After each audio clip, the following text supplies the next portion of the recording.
بالله من الشيطان الرجيم بسم الله الرحمن الرحيم الحمد لله رب العالمين الصلاة والسلام على أشرف الأنبياء والمرسلين خاتم النبيين أبي القاسم محمد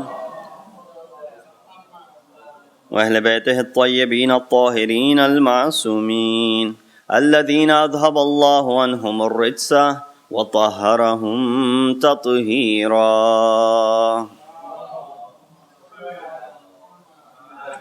أما بعد فقد قال الله تبارك وتعالى وقوله الحق وهو أصدق القائلين بسم الله الرحمن الرحيم ينادونهم ألم نكن معكم قالوا بلى ولكنكم فتنتم أنفسكم وتربصتم وارتبتم وغرتكم الأماني حتى جاء أمر الله وغركم بالله الغرور صدق الله العلي العظيم صلوات بيجي محمد والله السلام عليكم ورحمة الله وبركاته. Continuing with the tafsir of Surah Hadid, we've reached verse number 14. If you remember, with the breaks that we've had in the past couple of days with the digestion of Imam Hassan al-Mujtaba and as well as other programs, we were discussing last when we were talking about the verse number 13, the picture which was presented was of the munafiqeen and munafiqat on the day of judgment, when they would be looking towards mu'mineen and mu'minat, asking them to help them out, to assist them out of this hole that they're in at the moment. So we mentioned 4 different sources that they will refer to. They will refer to they will call upon help to their, leaders, the false leaders, saying, look, we followed you, now do something for us. We're in trouble over here. They will not be able to help. Second group would be these mu'mineen. They will refer to these mu'mineen saying, unzuruna, wait, naktabis min nurikum, so that we may get something from your anwar, from your nur, we may also go ahead and benefit from it. They will say, turn around, go back to whomever you were worshipping and whomever you were seeking assistance from, seek help from them same people. Thirdly, these people will be referring towards whom? Shaitan even. They will actually, in other words, they will be scolding Shaitan that, look, we followed you, we listened to you. Now when the time has come, you're going to sell us out. Shaitan will reply by saying, فَلَا تَلُومُونِي, do not blame me for what you have done. Blame yourselves because you followed my path. And lastly, they will also be referring towards the people in charge, or the angels in charge of the hell. They'll be asking them, don't drag us into this hell. Remain, keep us out of it. Ask your Lord to forgive us. And obviously that will not avail them anything as well. So these will be the 4 groups that they will be asking. In this second ayah number 14, it says, يُنَادُونَهُمْ أَلَمْ نَكُمْ مَعَكُمْ. They'll try one more time with these mu'mineen. What will they say? They will call out to them, did we not used to be with you? You've forgotten already? We used to be with you.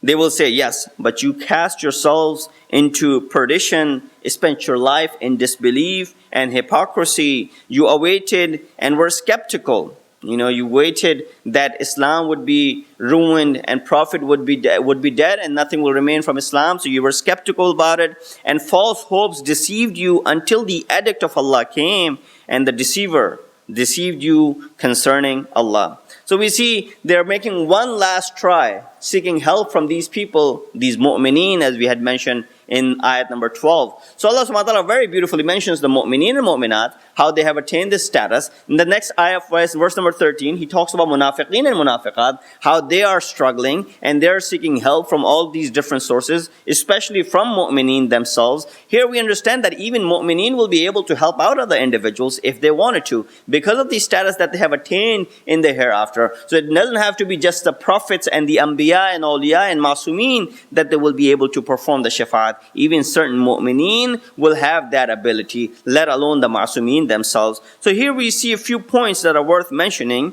فَتَنْتُمْ أَنفُسَكُمْ. The verse says, فَتَنْتُمْ أَنفُسَكُمْ. You deceived your souls. Means you engulf yourself in hypocrisy. You let the hypocrisy control you. It was all surrounding you. فَتَنْتُمْ comes from the root word, fitna.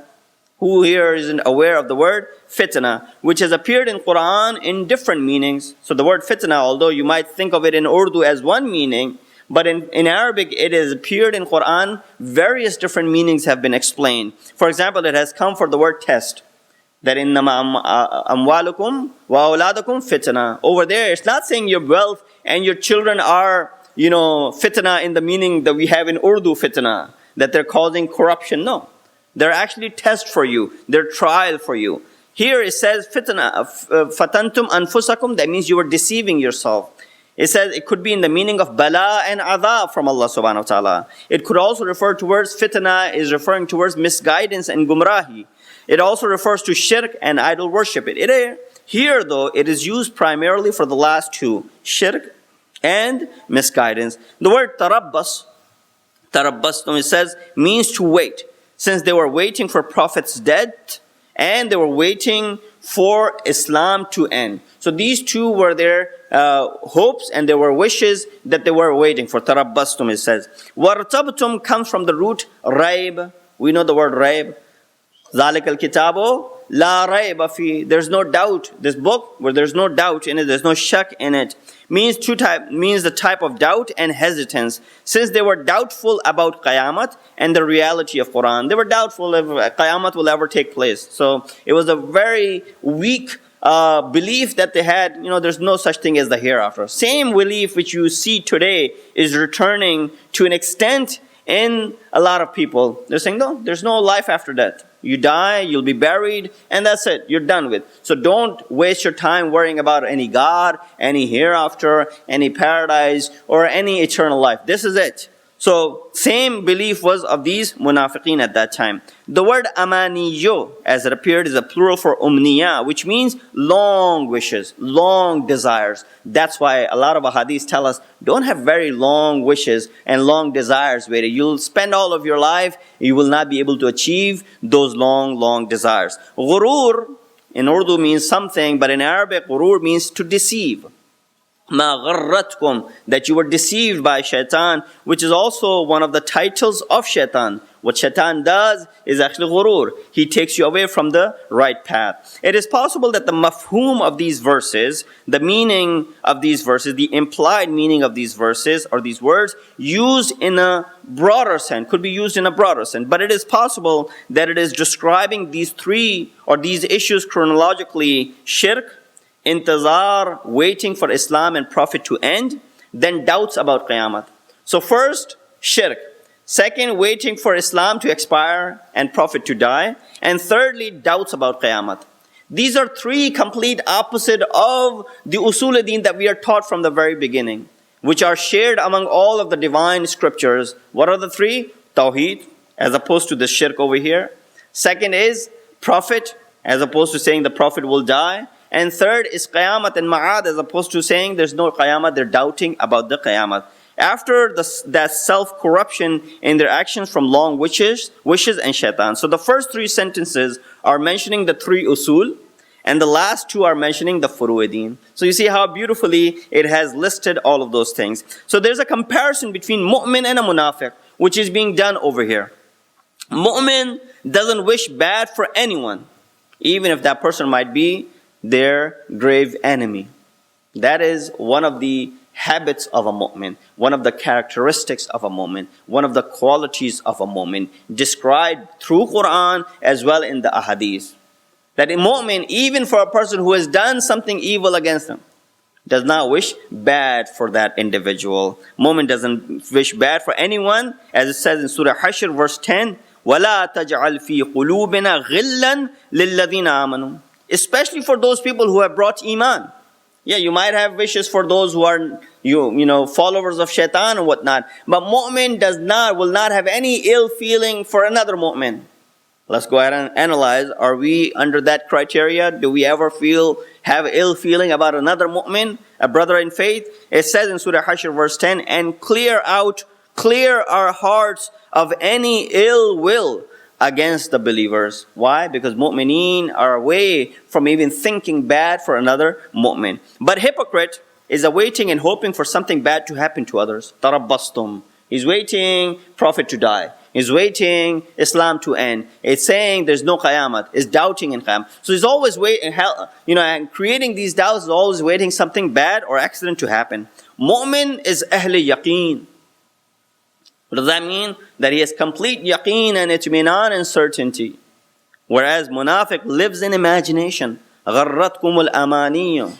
The long desires, the long wishes, oh, that might happen, that will never happen, so on and so forth. Long imaginations. Whereas mu'min is ahli yaqeen, believes in Allah, believes in the Prophet, believes in the hereafter. Not for once does he have any doubt about these things. Mu'min reminds himself as soon as he is faced with the temptations from shaitan. So yes, it is possible that mu'min will also be deceived by shaitan. But what happens after seeing these? Right away mu'min becomes mutazakkir, reminds him or herself.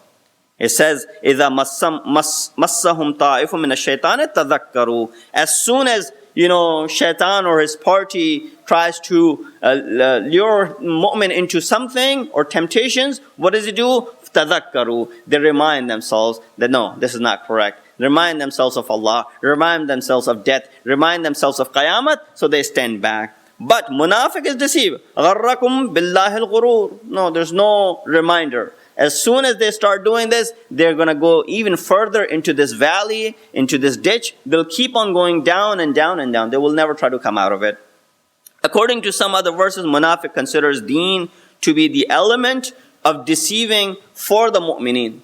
So playing devil's advocate on the other side, when mu'min is saying that munafiq is deceived by shaitan, what does munafiq turn around saying? He said, no, actually you are deceived. Because you're following these fairy tales that there's a God and there's a Qiyamah and there's a day of judgment and so on and so forth. It says in Surah Anfal 49, يَقُولُ الْمُنَافِقُونَ وَالَّذِينَ فِي قُلُوبِهِمْ مَرَضٍ غَرَّ هَؤُلَاءِ دِينُهُمْ. Hypocrites said, and also those in whose hearts is sickness. So not just hypocrites, but there's also another group with them. Their religion has deceived them. We are saying that you are being deceived by shaitan. They're saying, no, your religion is deceiving you. So they have counterattack to that. This verse in Surah Hadith is a reply to their belief, stating that your long wishes and shaitan are the means of deceiving. Messages that we learn from this ayah, as you know, the way we go about, we mention some points and then some messages. There will be conversations between mu'mineen and munafiqeen in Qiyamah. That's why the surah says, yunadunahum. They will be calling upon one another. From behind this barrier, the wall that we discussed the other day, that there will be a wall built between them to separate the two, they will be discussing. What will they be discussing? Munafiqeen will be saying, oh, you forgot, we were with each other not too long ago on this earth. We were living side by side. We knew each other and you have forgotten us. So there will be conversation between mu'mineen and munafiqeen. It is used in a present tense. That means it is continuous. It's not something which is in the past. Second, munafiq will be calling from behind a wall along with moaning and screaming, and in a way a person is pleading, not just a regular call, but in a way that munafiq will be pleading. Third, we see the message in it is, in Qiyamah, one wouldn't forget what they did in the world. Alam nakun ma'akum. You will know what you did in the life. That's why they're saying, Alam nakun ma'akum? Were we not with you? They remember this much, that we were with you. That means they remember everything else as well, with the things that they had done. You remember that you were with us, but you forgot what you had done. You forgot what you had done. That's what had led you to this Qiyamah. Then mu'mineen will remind them, look, you did this. You failed to recognize the Prophet. You actually denied the Prophet. You failed to recognize his teaching. You denied Qiyamah. And that led you to not believe in anything. And therefore, you're over here. They will be saying, Alam nakun ma'akum? Were we not with you? Fourthly, just being with someone physically is not important. They said, Alam nakun ma'akum? Were we not with you? Yes, you are mu'min, we are munafiq. Were we not with you? They say, yeah, just being with us physically has done nothing to you. Look, there's a wall in between us and you. Why? You're on the other side of it where there's torment. We're on the other side of it where there's mercy of Allah. Just being with each other physically does not bring you any closer to us. Will not be able to give you salvation because you were close to us. Alam nakun ma'akum? Qalu bala. Yes, you were with us. But that is not going to do anything to you today. Why? You remember in the stories, there were so many people who were with the Prophet, and all the other prophets lived during that time, but didn't benefit anything from them. So many people in the time of our own prophet and as well as in the time of other prophets. We look at the examples of previous prophets, we find the wives of Prophet Nuh and Prophet Lut spent many years with their husbands. What was their end? Quran calls upon them in Surah Tahrim, verse number 10. Remember Surah Tahrim. ضرب الله مثلا للذين كفروا امرأة نوح وامرأة لوط كانتا تحت عبدين من عبادنا. Allah cites an example of the faithless, the wife of Noah and the wife of Lut. They were under two of our righteous servants, Masoom. Yet they betrayed them. So they did not avail them in any way against Allah, and it was said to them, enter the fire along with those entering it.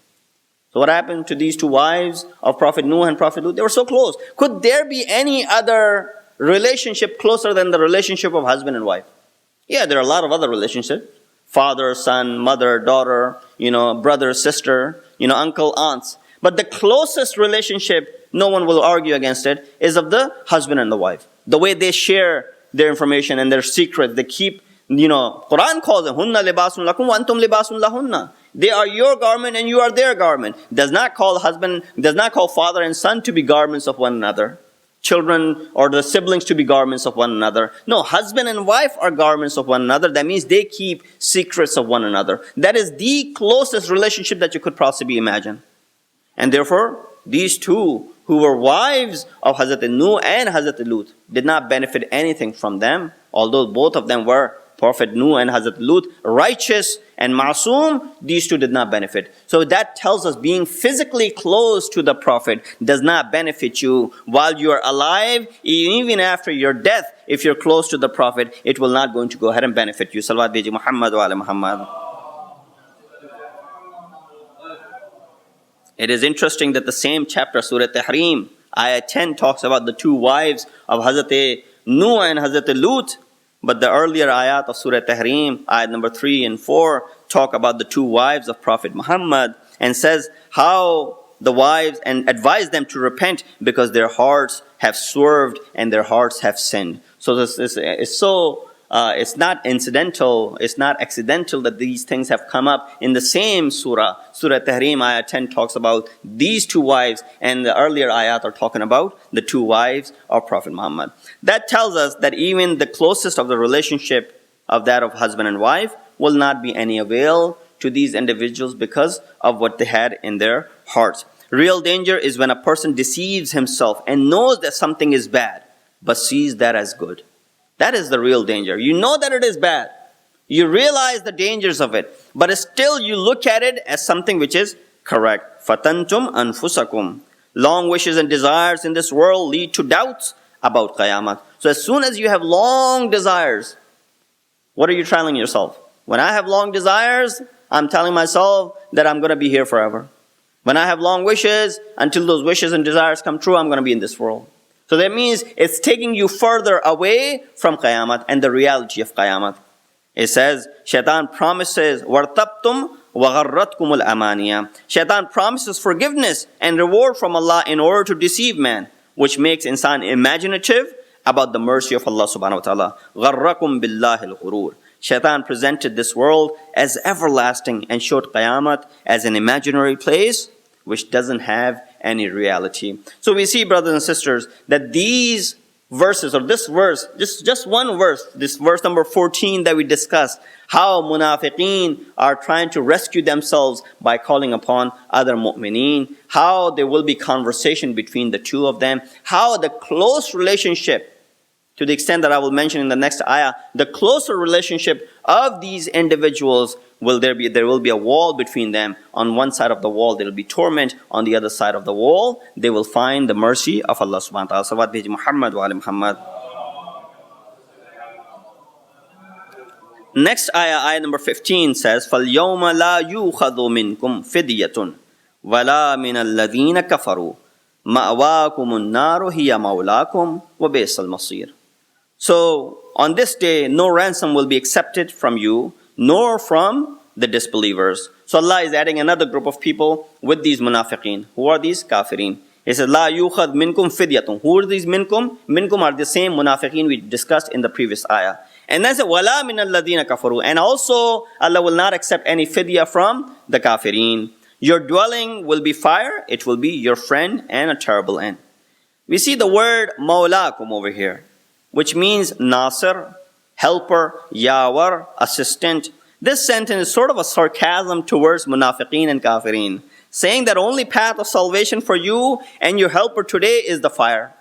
How is the fire going to help them? No, it's sarcasm that is being portrayed, given to them. He says, your dwelling will be fire. It will be your friend and a terrible end. That is your friend. Go ahead and seek help from it if you want to. There is no fidya that could be accepted. One difference. Now obviously we're all aware of the word fidya because we're in the month of Ramadan. What is fidya? Fidya is you give fidya when you are unable to make the fast. For example, due to an illness, due to, for example, women who are in pregnancy before or after, when they're unable to fast, what do? They give fidya. Or if you have an illness which is continuous, long-term illness, which is not curing or is not going to go away, you can't fast, that means you go ahead and give fidya. So you can be part of the fasting spirit. But if you miss fast for a valid reason during the month of Ramadan, or due to some sickness which you'll know will be away after the month of Ramadan, there's no fidya, you only have to make up the qada of that. So if you traveled out in the month of Ramadan, there's no kafara, there's no fidya. All you have to do is you have to make up the qada of that fast that you had missed, and that will be it. There will be no fidya. Yes, there will be fidya if you waited for the next Ramadan and you did not make up these fasts until the next Ramadan, and you delayed you became so lazy that you did not fast until the next Ramadan, then there will be fidya alongside with the qada. So that is what fidya is. Here Allah is using this word. He says, فَالْيَوْمَ لَا يُؤْخَذُ مِنْكُمْ فِدْيَةٌ. So fidya is what? Fidya is compensation. Compensation for something that you can't do. So we can't fast. What do? We give fidya so that we can be in the spirit of it. Fidya becomes the compensation. Here it says the one difference between this world and the hereafter is that fidya or compensation is acceptable over here, but not over there. You can give all the fidya you want to in this life, Allah will accept it. But if you want to give fidya over there, it says no. فَالْيَوْمَ It says فَالْيَوْمَ لَا يُؤْخَذُ مِنْكُمْ فِدْيَةٌ وَلَا مِنَ الَّذِينَ كَفَرُوا.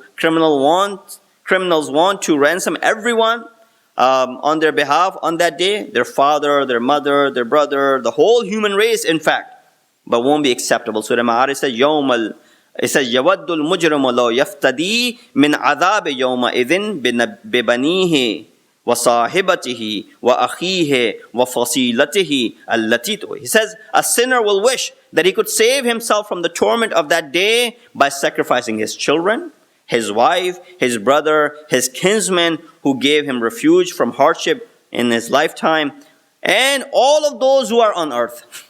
Look at the imagination. Not just his own family member and his kinsman, but also everyone else that exists on the face of the earth. They will try to ransom and give them as fidya so they can save their own souls. But obviously, it will not be to any avail. It will not help them out. For them, raging flames of the fire will strip off the flesh and drag him into anyone who has turned away from obeying Allah subhanahu wa ta'ala. Now there are some messages that are attached with this ayah. I will stop over here for the sake of time so that we can recite the surah, we can recite the dua iftitah before namaz. Inshallah we'll discuss continuing this tafsir of Surah Hadid tomorrow. Sallu ala Muhammad wa ali Muhammad. Let us ask Allah subhanahu wa ta'ala to give us tawfiq to be able to follow these commands of Quran as well as Masumin alayhi salatu wasalam. Allah, we have done a lot of sins. Please forgive our sins. Allah, hasten the zuhur of our way to the Imam and make us among the helpers and the soldiers of Imam. Wa akhir dawana anil hamdulillahi rabbil alameen.